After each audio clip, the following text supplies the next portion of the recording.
આમોદ નગરપાલિકાની આગામી ચૂંટણી હવે માત્ર સત્તાનો જંગ નથી રહી, પરંતુ વર્ષોથી ચાલી આવતી રાજકીય મોનોપોલી વિરુદ્ધનો લોકજવાબ બની ગઈ છે. અત્યાર સુધી આમોદમાં ભાજપ અને કોંગ્રેસ વચ્ચે જે તારી સત્તા અને મારી સત્તાની સમજૂતીભરી રાજનીતિ ચાલતી હોવાની ચર્ચાઓ વચ્ચે આમ આદમી પાર્ટીએ વિધિવત એન્ટ્રી કરીને પરંપરાગત રાજકીય પક્ષોના ગણિત બગાડી નાખ્યા છે.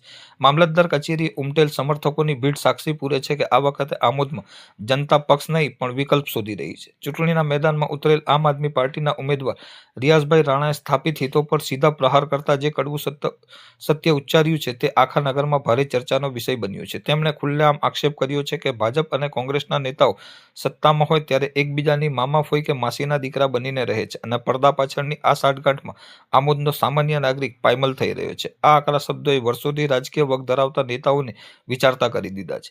આમોદ નગરપાલિકાના વોર્ડ નંબર 1 માંથી યાસીનભાઈ દિવાન અને આસિફભાઈ રાજે, વોર્ડ નંબર 5 માંથી રિયાઝભાઈ રાણા અને વોર્ડ નંબર 6 માંથી યુસુફભાઈએ ઝંપલાવતા હવે જંગ ત્રિપાખ્યો બન્યો છે. સાથે જ વિરોધી છાવણીમાં ભારે દોડધામ મચાવી છે. અત્યાર સુધીમાં સુરક્ષિત મનાતા ગઢમાં હવે આપ ગાબડું પાડી રહી છે. વોટ બેંકમાં થનારું વિભાજન અને કોને ડૂબાડશે અને કોને તારશે તે ફફડાટ બંને જૂના પક્ષોમાં સ્પષ્ટ દેખાઈ રહ્યો છે. રસ્તા પરના ખાડા, ગટરના ઉભરાતા પાણી અને નળમાં આવતા અનિયમિત પાણી જેવા પ્રશ્નો હવે રાજકીય હથિયાર બન્યા છે. નામાંકન કર્યા બાદ યાસીનભાઈ દિવાને દાવો કર્યો છે કે લોકો હવે પરિવર્તનના મૂડમાં છે. વર્ષોથી માત્ર વાયદાઓ સાંભળીને કંટાળેલી જનતા આમ આદમી પાર્ટી એક શુદ્ધિકરણની પ્રક્રિયા તરીકે ઉભરી રહી છે. આમોદના ચોરે અને ચૌટે હવે એ જ ચર્ચા છે કે જેઓ માત્ર ચૂંટણી સમયે જ દેખાતા હતા તેમને હવે ઘર ભેગા કરવાનો સમય પાકી ગયો છે. આમોદની જનતાએ અત્યાર સુધી જે પક્ષોને આંખ મીચીને ટેકો આપ્યો, બદલામાં તેમને માત્ર પછાતપણું જ મળ્યું છે.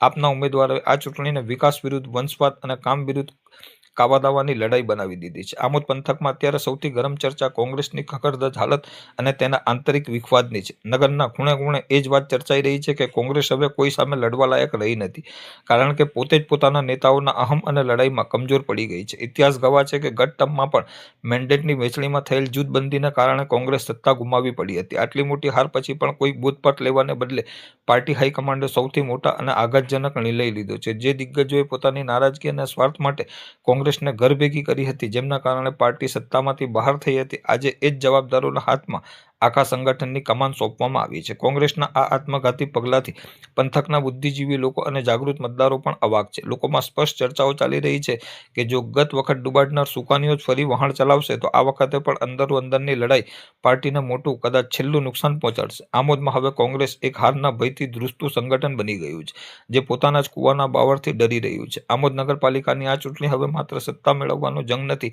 પણ ભ્રષ્ટાચાર અને રાજકીય ગોઠવણો સામે જનતાના આક્રોશની કસોટી છે. 2026ની આ લડાઈ આમોદના ભવિષ્યનો નવો નકશો તૈયાર કરશે તે નક્કી છે.